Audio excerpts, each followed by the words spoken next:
ಸ್ವಾಮಿಯೇ ಶರಣಮಯ್ಯಪ್ಪ. ಜನವರಿ 14ರಂದು ಶ್ರೀ ಅಯ್ಯಪ್ಪ ಸ್ವಾಮಿ ದೇವಾಲಯದಲ್ಲಿ 25ನೇ ವರ್ಷದ ಲಕ್ಷ ದೀಪೋತ್ಸವ ಕಾರ್ಯಕ್ರಮ. ಮೆದೇಹಳ್ಳಿ ರಸ್ತೆಯಲ್ಲಿರುವ ಶ್ರೀ ಅಯ್ಯಪ್ಪ ಸ್ವಾಮಿ ದೇವಾಲಯದಲ್ಲಿ 25ನೇ ವರ್ಷದ ಲಕ್ಷ ದೀಪೋತ್ಸವ ಕಾರ್ಯಕ್ರಮ ಜನವರಿ 14ರಂದು ಸಂಜೆ 5:30ಕ್ಕೆ ನೆರವೇರಲಿದೆ. ಜನವರಿ 13 ಸೋಮವಾರ ಸಂಜೆ 6 ಗಂಟೆಗೆ ಚಿತ್ರದುರ್ಗದ ಶ್ರೀ ನೀಲಕಂಠೇಶ್ವರ ಸ್ವಾಮಿ ದೇವಸ್ಥಾನದಿಂದ ನಾದಸ್ವರ ಬೆಳ್ಳಿ ಪಲ್ಲಕ್ಕಿಯಲ್ಲಿ ಸಾವಿರಾರು ಅಯ್ಯಪ್ಪ ಸ್ವಾಮಿ ಭಕ್ತಾದಿಗಳು ಇರುಮುಡಿ ಹೊತ್ತು ನಗರದ ಬೀದಿಗಳಲ್ಲಿ ಸ್ವಾಮಿಯ ಆಭರಣಗಳ ಮೆರವಣಿಗೆ ನಡೆಸಲಿದ್ದಾರೆ.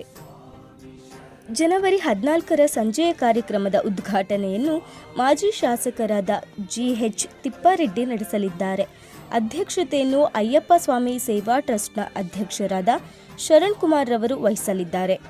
ದೀಪೋತ್ಸವ ಕಾರ್ಯಕ್ರಮದ ಉದ್ಘಾಟನೆಯನ್ನು ಜಿಲ್ಲಾ ಉಸ್ತುವಾರಿ ಸಚಿವರಾದಂತಹ ಡಿ ಸುಧಾಕರ್, ಶಾಸಕರಾದ KC ವೀರೇಂದ್ರ, ವಿಧಾನ ಪರಿಷತ್ ಸದಸ್ಯರಾದ KS ನವೀನ್ ರವರು ನೆರವೇರಿಸಲಿದ್ದಾರೆ.